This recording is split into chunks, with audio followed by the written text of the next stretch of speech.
आप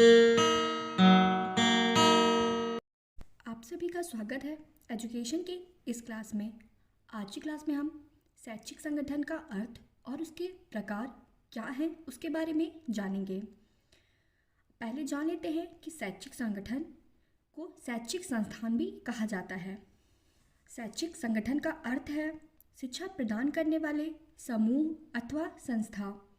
शैक्षिक संगठन वो संगठन माने जाते हैं जिसके दायरे में शिक्षा आती है। शैक्षिक सुधार में शैक्षिक संगठन शिक्षा प्रणाली के संचालन करने का तरीका है। गैर लाभकारी संगठन जो शैक्षिक सेवाएं प्रदान करते हैं उन्हें भी शैक्षिक संगठन की संज्ञा दी जाती है। शैक्षिक संगठन का प्रमुख दायित्व प्रत्येक छात्र के व्यक्तित्व का विकास करना होता है। शैक्षिक संगठन के द्वारा परिवेश को शैक्षिक एवं सामाजिक बनाने के लिए छात्रों के साथ सहयोग एवं सहानुभूति का व्यवहार किया जाता है। विद्यालय व्यवस्था में शैक्षिक संगठन का छात्र के सर्वांगीण विकास के महत्वपूर्ण संबंध होते हैं। शैक्षिक संगठन या एक संपूर्ण शिक्षा प्रणाली मानी जाती है जो समाज की समस्याओं को पहचानने और सुधारने के लिए आवश्यक कौशल और ज्ञान को सिखाने और सीखने के लिए तैयार है। जहाँ शिक्षक परिवर्तन और सुधार का एजेंट है और छात्र समाज में सुधार और पुनर्निर्माण करना सिखाता है। तो ये शैक्षिक संगठन का अर्थ है। आइए शैक्षिक संगठन के प्रकार जानते हैं। शैक्षिक संगठन के प्रकार निम्नलिखित है।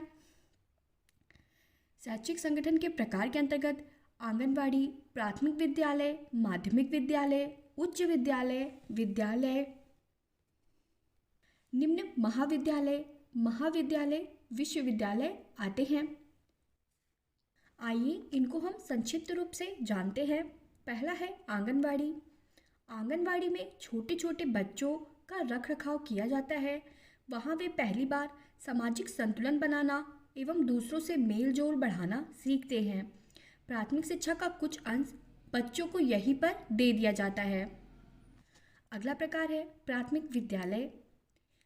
प्राथमिक विद्यालय के अंतर्गत प्रथम कक्षा से 5वीं कक्षा तक की शिक्षा प्राथमिक शिक्षा के अंतर्गत आती है। तथा अगला है माध्यमिक विद्यालय। यहाँ पर शिक्षा प्रथम कक्षा से 8वीं कक्षा तक दी जाती है। कुछ जगह पे 6ठी कक्षा तक भी दी जाती है। इस उम्र में बालक भले बुरे की समझ रखने लगते हैं। अगला उच्च विद्यालय है। इसमें 9वीं और 10वीं कक्षा की पढ़ाई उच्च शिक्षा के अंतर्गत गिनी जाती है।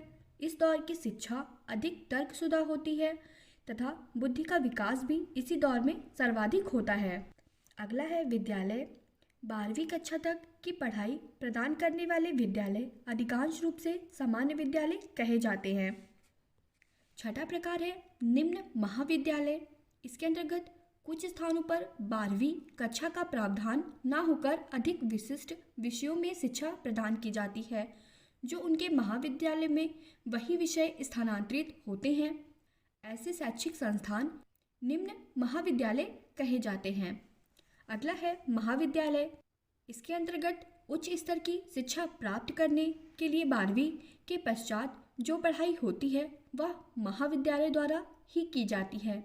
सभी महाविद्यालय किसी न किसी विश्वविद्यालय के अंतर्गत आते हैं जो महाविद्यालय विश्वविद्यालय के अंतर्गत न आकर अलग हो जाते हैं।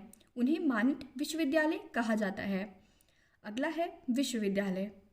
महाविद्यालयों को एक समान स्तर की शिक्षा प्रदान करना एवं मानक नियम लागू करना विश्वविद्यालय का काम होता है।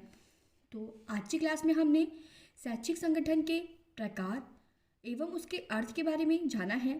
कल की वीडियो में हम शैक्षिक संगठन एवं संस्थान की क्या क्या विशेषताएं हैं उसके बारे में जानेंगे। तो आज की क्लास में यहीं पे समाप्त करते हैं। धन्यवाद।